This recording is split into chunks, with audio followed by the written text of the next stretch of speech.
Sahifamizga darhol obuna bo'lib oling, chunki bizda deyarli barcha kasalliklar uchun maslahatlar bor. Bugun yana avokado haqida gaplashamiz. Agar bizni birinchi marta ko'rayotgan bo'lsangiz, avokado haqidagi lavhani birinchi qismini ham ko'rib oling. Endi esa direktimizga eng ko'p kelgan savoldan boshlaymiz javob berishni. Avokadoni shuncha foydalari haqida gapirdingiz-u, ammo uning qarshi ko'rsatmalari bormi? Albatta bor. Avvalo yana bir bor takrorlayman. Avokado shifo va go'zallik manbaidir. To'g'ri va me'yorda iste'mol qilinsa, yurak, miya, teri va ichaklar uchun foydali. Parhez va sog'lom ovqatlanishning ajralmas qismi.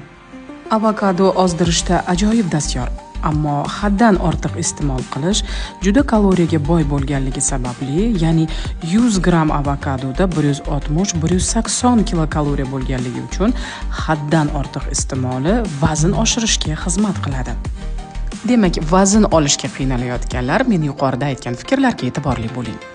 Ozish uchun esa kuniga 1 dona iste'mol qilish yetarli. Avokado yog'li meva bo'lganligi sababli jigar yog'lanishi, o'tkir gepatit xastaliklarida shifokor maslahati bilan iste'mol qilingani ma'qul. Avokadoning yana bir qarshi ko'rsatmasi allergiya ehtimoli. Bu juda kam uchraydi, ammo bo'lishi mumkin. Og'izda achishish, qichishish, lab yoki til shishishi kabi belgilar bo'lsa, iste'molni to'xtatganingiz ma'qul.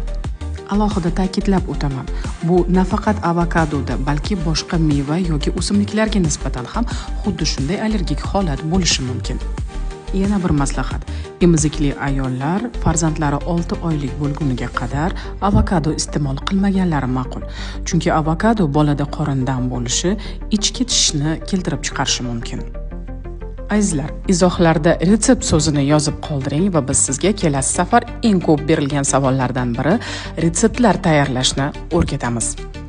Mehnatimizga like bosib, kontentni yaqinlarga ulashishni unutmang. Maslahatlarimiz tanangizga shifo, ibodatlarga quvvat bo'lsin.